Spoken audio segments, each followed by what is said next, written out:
नमस्ते दोस्तों, मेरा नाम है राज और आप देख रहे हैं मेरा यूट्यूब चैनल स्लो लर्नर। आज का वीडियो एक एनालिसिस वीडियो होगा। हम ऑटो एंसिलरीज़ के ऊपर एक सीरीज़ बना रहे हैं। ये इस सीरीज़ का तीसरा वीडियो है जिसमें कि जो बची हुई सारी की सारी कंपनीज हम यहाँ पे डिस्कस कर लेंगे। अब मकसद क्या है ये वीडियो बनाने का? ये वीडियो में हमने सारी की सारी कंपनी अब हमारी कंप्लीट हो जाएंगी जो ऑटो इंडस्ट्री, ऑटो एंसिलरी से रिलेटेड हैं। और इससे होगा क्या कि ऑटो एंसिलरी से रिलेटेड जितना भी मोड़ माहौल चल रहा है मार्केट में, हमें उसके ऊपर एक अच्छी ग्रिप आ जाएगी और एक अच्छा आइडिया मिल जाएगा हो क्या रहा है, इसका फ़ायदा क्या होगा। फ़ायदा इसका ये होगा, जैसे ही ऑटो इंडस्ट्री में टर्न अराउंड आएगा या फिर ऑटो इंडस्ट्री में जैसे ही ग्रोथ आएगी तो आपको सबसे पहले पता रहेगा कौन सी कंपनी अच्छी है, कौन सी कंपनी बुरी है। तो उससे होगा क्या कि आपको ये पता चलेगा कि जो भी ऑटो इंडस्ट्री में काम हो रहा है उसमें सेल्स ग्रोथ कहाँ आ रही है, कहाँ नहीं है, कौन सी कंपनी अच्छी है या बुरी है। कंपनी एक्चुअली ये कहना चाहूँगा अच्छी बुरी कोई नहीं होती, उसका मोमेंटम होता है सेल्स ग्रोथ का। अगर आप उस मोमेंटम को पकड़ पा रहे हैं, यही रिसर्च करना होता है, यही इक्विटी रिसर्च का गेम है। जब मोमेंटम है उसमें घुसना है, जब मोमेंटम ख़त्म हो गया बाहर निकलना है। तो ऑटो इंडस्ट्रीज़ का कंप्लीट आई होप इस वीडियो के बाद आपको काफ़ी अच्छा आइडिया मिल जाएगा। अब आपने अगर आप चाहते हैं सीखना कि ये सारी की सारी इन्फॉर्मेशन को कैसे इकट्ठा करते हैं, उसको एनालाइज़ कैसे करते हैं। कई बार क्या होता है, इन्फॉर्मेशन हमारे सामने पड़ी होती है पर हम उसको एनालाइज़ ही नहीं कर पाते क्योंकि हमें सिखाया नहीं गया। और जो किताबों में ये बड़े बड़े इन्वेस्टरों की झूठी मोटी किताबें पता नहीं क्या क्या बोलते रहते हैं। मुझे नहीं पता कि वो बुक पढ़ के किसका पैसा बना है। अगर बना है अच्छी बात है, ऑल द बेस्ट। मैंने भी बुक्स पढ़ी थोड़ी बहुत, मैंने भी अपना कराया थोड़ा बहुत टाइम ख़राब वहाँ पे, लेकिन वो बुक्स पढ़ने में बहुत मज़ा आता है, लेकिन उससे पैसा बनता हुआ मुझे नहीं दिखा है। तो आपसे रिक्वेस्ट है, आप जो भी काम करें इस वीडियो को किसी भी तरह का बाय सेल रिकमेंडेशन ना लें प्लीज़। अगर आपने फिर भी कोई करना काम अपने फाइनेंशियल एडवाइज़र से पूछ के करें। हाँ, इस वीडियो में हम क्या करने जा रहे हैं, सारी इन्फॉर्मेशन एक जगह रखेंगे, एक जगह रख के और फिर देखने की कोशिश करेंगे कि कितनी आसानी से हमें जो चाहिए कि एक अच्छी कंपनी कौन सी है और बुरी कंपनी के बीच में फ़र्क कैसे करना है, वैल्यूएशंस कैसे देखते हैं, चार्ट कैसे देखना है, ये सारी इन्फॉर्मेशन को एक जगह रखेंगे और आप देखेंगे कितनी आसानी से हम यहाँ पे ढूंढ पाएंगे कि कौन सी कंपनी हमारे लिए अच्छी हो सकती है। तो ये एक्सरसाइज करेंगे। इसमें हम इसके बिज़नेस मॉडल को थोड़ा सा देखेंगे, फंडामेंटल भी थोड़ा सा देखेंगे, चार्ट को भी देखेंगे, वैल्यूएशंस को, सारी कहानी एक जगह रख देंगे।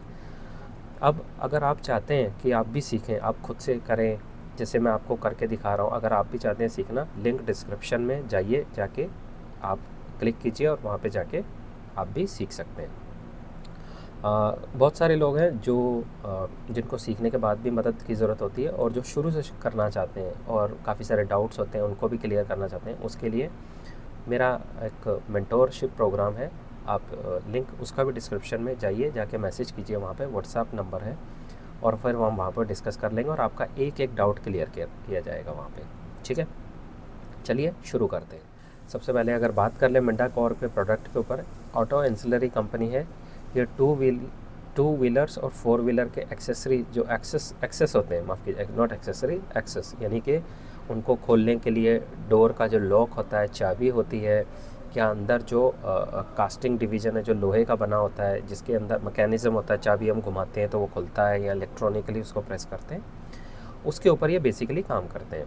उसके अलावा इलेक्ट्रिकल डिस्ट्रीब्यूशन डिवीज़न बनाते हैं, ये इंटीरियर प्लास्टिक डिवीज़न बनाते हैं, ड्राइवर इंफॉर्मेशन सिस्टम है इनका, फिर स्मार्ट इलेक्ट्रॉनिक डिवीज़न है जिसमें कि इंडिकेटर्स काम आ जाते हैं, एडवांस ऑटोमेटिव सेंसर है, इलेक्ट्रिकल व्हीकल मोबिलिटी डिवीज़न है और स्टार्टर मोटर, अल्टरनेटर, ये सारी चीज़ें बनाते हैं। बस हमें इतना ही जानने की ज़रूरत है, इससे ज़्यादा की ज़रूरत नहीं है। कंपनी के मार्केट कैप की अगर बात करें तो 12,000 करोड़ के मार्केट कैप पे ये अवेलेबल है आज की डेट में। सेल्स ग्रोथ 19 है, operating profit margin 11, ROE 12, price to book 5 है और स्टॉक का भी 47 दिख रहा है।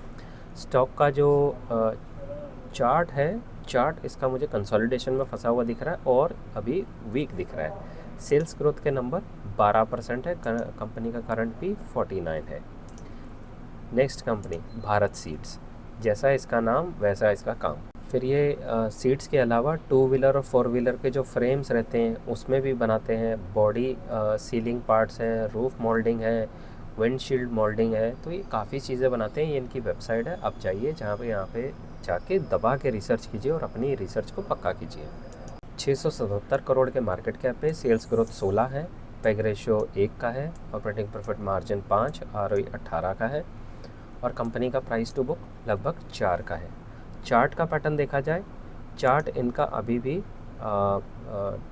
कंसोलिडेशन में ब्रेकआउट दे चुका है राउंडिंग बॉटम बना के, और मुझे स्ट्रॉन्ग होता हुआ दिख रहा है। ओवरऑल चार्ट पैटर्न ठीक दिख रहा है। कंपनी का जो सेल्स ग्रोथ का गाइडेंस है वो अवेलेबल नहीं है और ना ही मैं इनके नंबर से निकाल पाया हूँ। जो मेरी अंडरस्टैंडिंग है उसके अकॉर्डिंग मुझे लगता है कि इनके सेल्स ग्रोथ के नंबर 20% के आसपास होने वाले हैं। तीसरी कंपनी फ्रंटियर स्प्रिंग, ये कंपनी मुझे नहीं पता ये ऑटो एंसिलरीज में रखनी चाहिए या नहीं, लेकिन ये पार्ट्स बनाती है और इनके जो पार्ट्स हैं वो रेलवे में जाते हैं। अब मैंने ऑटो एंसिलरी में जस्ट रख दिया है क्योंकि पार्ट्स तो ये भी बना रहे हैं और छोटे छोटे बना रहे हैं। चलिए फोकस ये करते हैं कि देखते हैं इनका बिज़नेस मॉडल से ज़्यादा इनके नंबर्स कैसे हैं, जो कि मुझे अट्रैक्टिव लगे और इसलिए मैंने रखा है यहाँ पे। अब अगर इनके बिज़नेस मॉडल के बारे में बात कर लें तो फ्रंटियर स्प्रिंग, जैसा कि इसका नाम है वैसा इसका काम भी है। ये रेलवे के लिए स्प्रिंग्स बनाते हैं। एक इनका कवच सिस्टम है जो रेल को एक्सीडेंट होने से बचाता है, उसके ऊपर काम कर रहे हैं।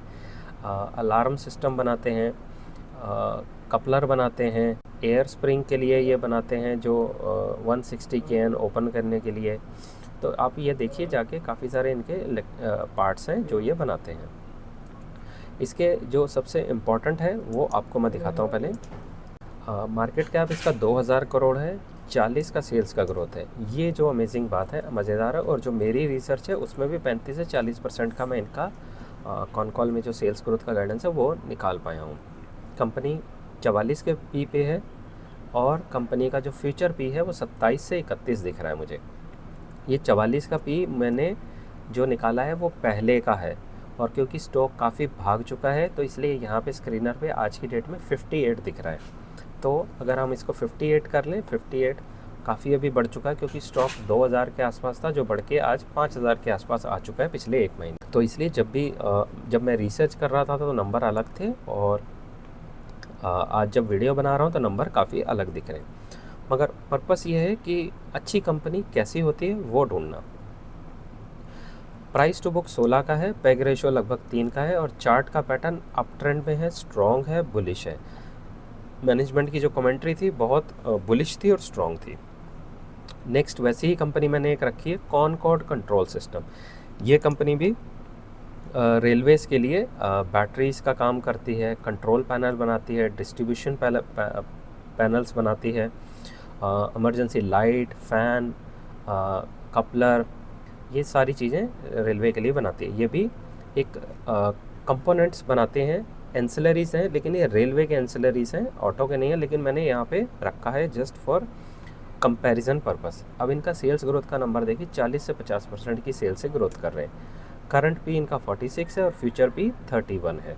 और चार्ट जो इनका है एक बार ही चल के देखते हैं कैसा दिख रहा है। चार्ट इनका डाउन ट्रेंड में है और राउंडिंग बॉटम दे के ब्रेकआउट देने की कोशिश कर रहा है, लेकिन अभी भी थोड़ा सा वीक दिख रहा है मुझे चार्ट। नेक्स्ट कंपनी है पॉपुलर व्हीकल्स। ये कंपनी क्या करती है, ये कंपनी गाड़ियाँ मारुति के जो डीलर होते हैं, मारुति के हो गए, हुंडई के हो गए, महिंद्रा के, तो इस सब तरीके की गाड़ियाँ अपने शोरूम में लाते हैं, रखते हैं और बेचते हैं। सेल्स ग्रोथ का कोई नंबर नहीं निकाल पाया, लेकिन मुझे जो एक सेंस मिला 2 से 5% इन्होंने बताया इंडस्ट्री का ग्रोथ है। फिर अगली कंपनी है लैंडमार्क कार्स। ये कंपनी भी वही काम करती है और इन्होंने अपनी जो ये भी गाड़ियाँ, इनका बिज़नेस मॉडल भी यही सेम है। ये गाड़ियाँ लाते हैं और यहाँ पे बेचते हैं। लैंडमार्क कार्स क्या करते हैं, ये लग्जरी गाड़ियों में ज़्यादा डील करते हैं और कमर्शियल व्हीकल भी थोड़ा बहुत डील करते हैं। लेकिन पॉपुलर व्हीकल ज़्यादा इकॉनमी कार, लग्जरी कार से, मतलब इनका जो मेन बिज़नेस है ज़्यादा वो इकॉनमी कार से आता है। और बस यही है इनका बिज़नेस। एक और कंपनी है शिवम ऑटोटेक। इनका ना तो कोई कॉन कॉल है ना कोई पीपीटी है, तो कुछ भी इनका मुझे नहीं मिला है। उस वजह से मैं इसके बारे में तो कोई बात नहीं कर पाऊँगा, इसलिए मैंने सेल्स ग्रोथ के नंबर को NA में रखा है। तो ये हो गया हमारा सारा का सारा जो हमारे पास डिटेल थी। अब हमें करना क्या है, हमें करना ये सारी इन्फॉर्मेशन को एक साथ से फटाफट समराइज़ कर देते हैं और देखते हैं कौन सी कंपनी बेहतर दिख रही है। सेल्स ग्रोथ के हिसाब से जाएंगे तो ये 2 कंपनी ज़्यादा बेहतर दिख रही हैं, 40 और 35। अब ये दोनों की दोनों कंपनी रेलवे से हैं, लेकिन एंसिलरीज़ हैं। सिर्फ आपको डिफरेंस दिखाने के लिए मैंने यहाँ पे रखी हैं। कंपनीज अच्छी हैं। अगेन आपको कहना चाहूँगा, किसी तरह का बाय सेल रिकमेंडेशन नहीं है, ठीक है। तो आप ऐसा कोई भी काम मत करना। अब जिस कंपनी की सेल्स ग्रोथ सबसे ज़्यादा है, अगर उसी के आसपास का पी भी मिल रहा है तो कंपनी महंगी नहीं है। अब देखिए 12% की ग्रोथ करने वाली कंपनी 49 के पी पे है, तो वो महंगी है। प्लस उसका चार्ट भी देखना होता है एंट्री के लिए। अगर आप सीखना चाहते हैं सारी चीज़ें, तो लिंक डिस्क्रिप्शन में जाइए और जाके वहाँ से क्लिक कीजिए और प्रोसेस को फॉलो करके सीखिए। तो ये था आज का वीडियो। अब आपने करना क्या है, जाके इन सब कंपनीज को जम के पढ़ना है, पढ़ के अपनी रिसर्च को पक्का करना है। उसके बाद आप अपनी रिसर्च को और पक्का कीजिए, ठीक है। ये सब हो गया। अब मुझे आपसे क्या चाहिए, प्लीज़ आप जाइए, इस वीडियो को लाइक शेयर सब्सक्राइब कर दीजिए, क्योंकि आपका ऐसा करने से मुझे बहुत मोटिवेशन मिलता है और उस मोटिवेशन की हेल्प से आपके लिए और वीडियो बना के लाऊंगा।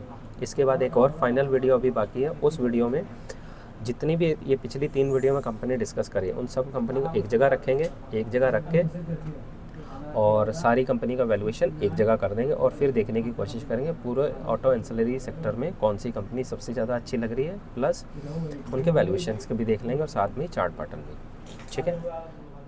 तो ये था मेरा आज का वीडियो। आई होप मेरे इस वीडियो से आपको काफ़ी मदद मिली होगी। मिलते हैं अगली वीडियो में, तब तक के लिए सीखते रहिए, खुश रहिए, इन्वेस्ट करते रहिए। Thank you.